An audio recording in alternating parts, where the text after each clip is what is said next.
গণতান্ত্রিক শক্তি এক না হলে আবারও দেশে গুপ্ত স্বৈরাচারের আবির্ভাব হতে পারে বলে আশঙ্কা প্রকাশ করেছেন বিএনপির ভারপ্রাপ্ত চেয়ারম্যান তারেক রহমান।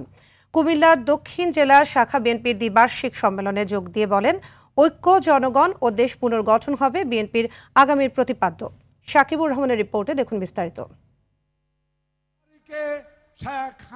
কুমিল্লায় দীর্ঘ ১৬ বছর পর দক্ষিণ জেলা বিএনপির দ্বিবার্ষিক সম্মেলন অনুষ্ঠিত হয়। টাউন হল মাঠে সকাল থেকে ব্যানার, ফেস্টুন হাতে খণ্ড খণ্ড মিছিল নিয়ে উপস্থিত হন নেতাকর্মীরা। স্লোগানে স্লোগানে মুখর হয়ে ওঠে পুরো নগরী। অনুষ্ঠানে অংশ নিয়ে বিএনপির স্থায়ী কমিটির সদস্য সালাউদ্দিন আহমেদ বলেন, সংস্কার চলমান প্রক্রিয়া, যা শুরু হয় কখনো শেষ হয় না। বলেন, বিএনপিকে ঘিরে রাজনীতির মাঠে যে ষড়যন্ত্র চলছে তার জন্য সবাইকে সতর্ক থাকতে হবে। বরাবর সংগ্রামের মধ্য দিয়ে যাচ্ছি, কখনো সংস্কারের সংগ্রাম, কখনো নির্বাচন হওয়ার জন্য সংগ্রাম, কখনো বিচার নিষ্পন্ন হওয়ার জন্য সংগ্রাম। আমাদের বিরুদ্ধে যে অপপ্রচারণা চলছে সোশ্যাল মিডিয়ায়, তার বিরুদ্ধে আপনাদেরকে কাউন্টার করতে হবে। সমস্ত মিস ইনফরমেশন, ডিসইনফরমেশনের জবাব দিতে হবে।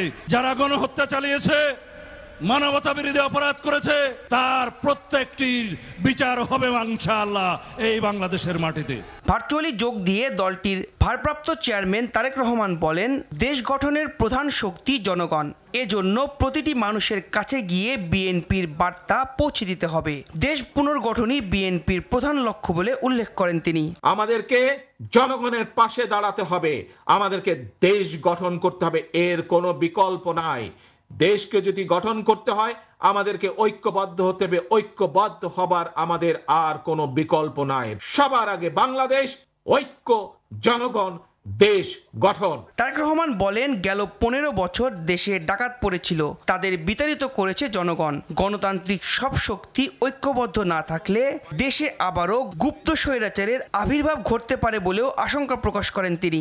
আমরা যদি সকলে আজকে ঐক্যবদ্ধ না হই, আমরা যদি গণতান্ত্রিক শক্তিগুলো সব ঐক্যবদ্ধ না হই, আমরা যদি দেশের জনগণকে আজকে ঐক্যবদ্ধ করতে না পারি, তাহলে দেশ স্বাধীনের পরে যেভাবে স্বৈরাচার চেপে বসেছিল, তাহলে বলা যায় না হয়তো আগামী দিনে গুপ্ত স্বৈরাচারের আবির্ভাব হতে পারে দেশে। ভেদাভেদ ভুলে বিএনপির প্রতিটি নেতাকর্মীকে ঐক্যবদ্ধ হয়ে জনগণের পাশে দাঁড়াতে নির্দেশনা দেন তারেক রহমান। সাকিবুর রহমান, RTV, ঢাকা।